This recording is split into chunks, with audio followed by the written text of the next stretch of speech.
नमस्कार मित्रों, कैसे हैं आप सभी। मेरा नाम है तपस अग्रवाल। हाल ही में अखिल भारतीय अग्रवाल सम्मेलन के 3 दिवसीय अग्र भागवत कथा का मुझे हिस्सा बनने का मौका मिला और इस कथा के दौरान मैं अंतिम दिन वहाँ पर उपस्थित था और जहाँ पर मैंने बहुत कुछ ऐसा मुझे सीखने को मिला और कुछ नई जानकारी भगवान श्री अग्रसेन महाराज जी के विषय में जानने को मिली, जिसको सुन के बहुत प्रसन्नता भी हुई, गर्व भी हुआ और एक जिम्मेदार अग्रबंधु होने के नाते मेरा ये फर्ज बनता है कि मैं उसको आप सभी के साथ भी साझा करूं और ये बताऊं कि ये जो अग्रवाल समाज है वो किस तरह से देश की और समाज की सेवा कर रहा है, केवल आर्थिक रूप से नहीं, सामाजिक रूप से भी, और भारतीय संस्कृति को जीवित रखने के लिए, भारतीय संस्कृति को मजबूत बनाने के लिए भी किस तरह से काम कर रहा है। और जो अग्रसेन महाराज थे उन्होंने किस तरह से इस वंश को आगे बढ़ाया और इसकी प्रतिष्ठा को इस मुकाम पर पहुंचाया है, वो सब आप सबके साथ साझा करूं। बहुत डिटेल में नहीं, बहुत शॉर्ट में एक छोटी सी कहानी जो उनके विषय में प्रचलित है वो मैं आप सबके साथ साझा करना चाहता हूँ। तो हुआ ऐसा था कि एक बार वो कारागार में गए, अपने राजा होने के नाते वो कारागार में बाकी सब कैदियों को देखने गए, तो वहां पे देखा कि एक कैदी ऐसा बंधा हुआ था जिसको वो पहले से जानते थे, वो उनका मित्र था। तो जब उन्होंने उससे बातचीत करी तो उन्होंने देखा, उन्होंने उससे पूछा कि भाई तुम कारागार में कैसे आ गए। तो उन्होंने कहा कि मैं चोरी के इल्जाम में आया हूँ और मैं चोरी इसलिए करता था क्योंकि मैं बहुत गरीब था। तो उससे अग्रसेन जी महाराज के मन में एक विचार आया कि ये गरीबी बहुत बड़ा श्राप है समाज के लिए और इससे कई व्यक्ति गलत राहों पे चले जाते हैं। तो उन्होंने एक विचार सबको दिया कि आप सभी जो भी गरीब लोग हैं उनकी मदद करें, उनको 1 रुपया और 1 ईंट दें, सभी मिलके 1 लाख लोग मिलके दें, ताकि वो एक मतलब अपने लिए घर बना सके और जो एकत्रित पूंजी है उससे कोई व्यापार आरंभ कर सके और अपना जीवन यापन अच्छे से कर सके, उसको गलत काम करने की, चोरी डकैती करने की आवश्यकता ना पड़े।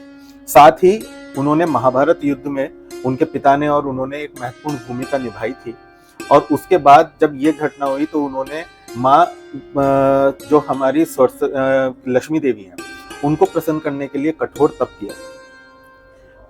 ये आप सबको जानना बहुत जरूरी है जो कि जो माँ लक्ष्मी है वो हम सब अगर बंधुओं की, अग्रवाल समाज की कुलदेवी हैं और अग्रोहा धाम में उनका एक भव्य मंदिर का निर्माण किया जा रहा है। आप सब वहाँ पे अवश्य जाएं, अग्रोहा धाम जरूर होके आएँ, आप फैमिली के साथ जाएं और वहाँ पे आपको और भी बहुत कुछ जानने का अवसर मिलेगा।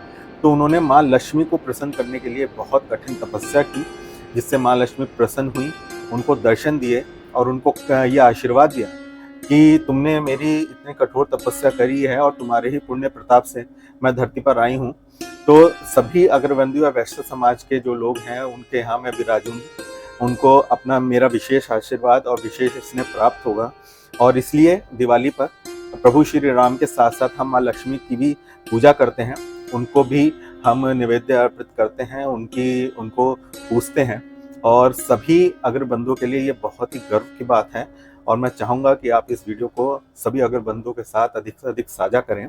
बहुत डिटेल में अगर आपको इस सब विषय में जानना है तो अग्र भागवत कथा जरूर पढ़ें, उसकी पुस्तक अवेलेबल है मार्केट में। और अगर आपको चाहिए या फिर आपको पता करना है कि कहाँ से मिलेगी, कैसे, तो आप संपर्क कर सकते हैं, हम आपके लिए उसकी व्यवस्था या आपको संपर्क दे सकते हैं कि कहाँ से आप वो ले सकते हैं।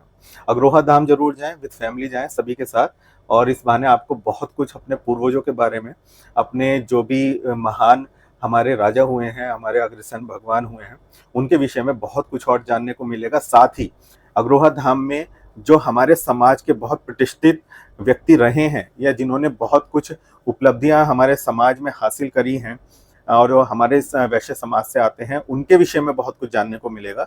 तो आप सभी अधिक से अधिक इन सबसे जुड़ें, अपने बच्चों को, अपने परिवार को इस विषय में बताएं और सभी प्रयास करें कि एक बार अग्रोहा धाम जरूर जाएं। और मैं भी जब भी जाऊंगा मैं जरूर आप सबके साथ वो सारे एक्सपीरियंसेस साझा करूंगा। आज के लिए इतना ही। बहुत बहुत धन्यवाद। जय अग्रसेन महाराज की और जय हिंद, जय भारत। धन्यवाद।